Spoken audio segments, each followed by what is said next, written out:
లక్షలాది మంది జనం, లక్షలాది ఓటర్లు కాదు. చాలా చాలా నాకు స్పష్టత ఉంది. నాకు చాలా చాలా స్పష్టత ఉంది. పవన్ కళ్యాణ్ వ్యక్తిగా నాకు అతని మీద అవగాహన ఉంది. పవన్ కళ్యాణ్ ఒక పార్టీ నాయకుడు, అతని పార్టీ మీద కూడా నాకు చాలా అవగాహన ఉంది. అందుకే నాకు వ్యూహం నాకు వదిలేయండి ఎందుకని అడుగుతానంటే, నన్ను అర్థం చేసుకున్నంతగా నాకు అరమరికలు ఉండవు నా దగ్గర. చాలా బ్లాక్ అండ్ వైట్లో చూస్తాను పవన్ కళ్యాణ్ అనే వ్యక్తిని. కానీ మీ గుండెల్లో అభిమానం అంటే మీరని కాదు, బట్ నన్ను ఇట్లా చూద్దాం అనుకున్న వాళ్ళకి ఎవరి దగ్గర తగ్గడం ఒప్పుకోరు. తగ్గడం చాలా అవసరం, చాలా చాలా అవసరం. చిన్నప్పుడు మా టీచర్ చెప్పారు, తాను తగ్గించుకున్నవాడు హెచ్చింపబడినాడు. తగ్గే కొద్ది ఎదుగుతాం తప్ప నాశనం. అణిమాది అష్టసిద్ధుల్లో అణిమ చిన్నపాటి అణువు రూపం దాల్చడం.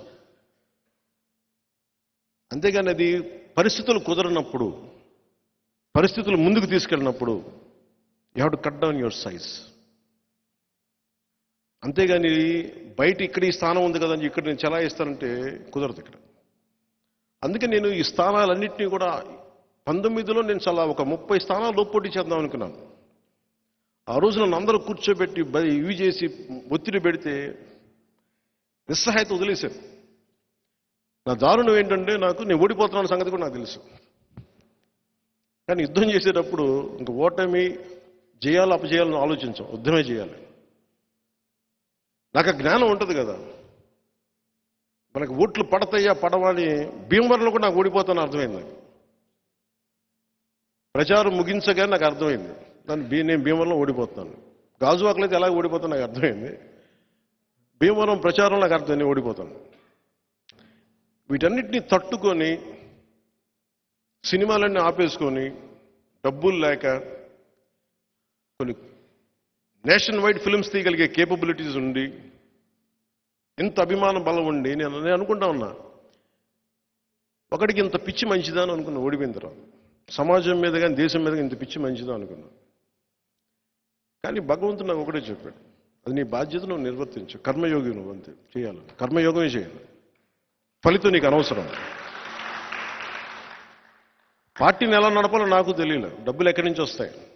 అలాంటి సమయంలో నాకు వెన్నంటి ఉన్న నా స్నేహితుడు, నా సన్నిహితుడు త్రివిక్రమ్ శ్రీనివాస్ గారికి మనస్ఫూర్తిగా ధన్యవాదాలు తెలుపుతున్నాను.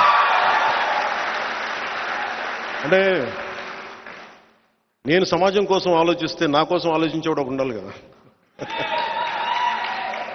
అలాగా వచ్చి నా కోసం ఒక వకీల్ సాబ్ అనే సినిమా చూపించి ఇది బాగుంటుందేమో చూడండి అంటే అలాగా వచ్చి ఒక 3-4 సినిమాలు చేశాం.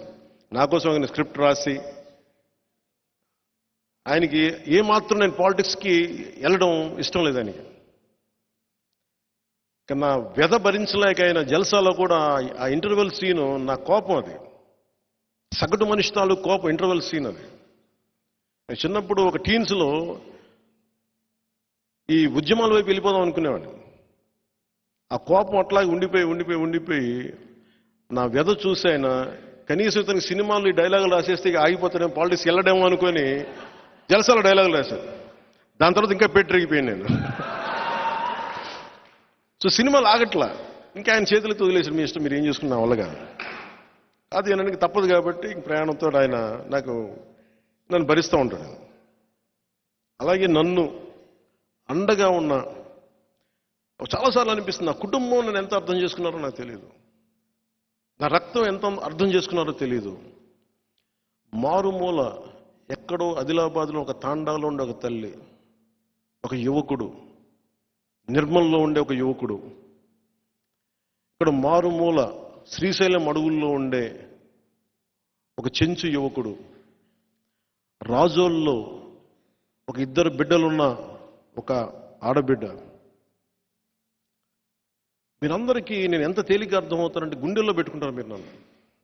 నేను చెప్పకర్లా, నేను ఏంటో నేను చెప్పకర్లా. కానీ ఒకసారి మా ఇంట్లో వాళ్ళకి నేను చెప్పుకోవాల్సి వస్తుంది నేనేంటో.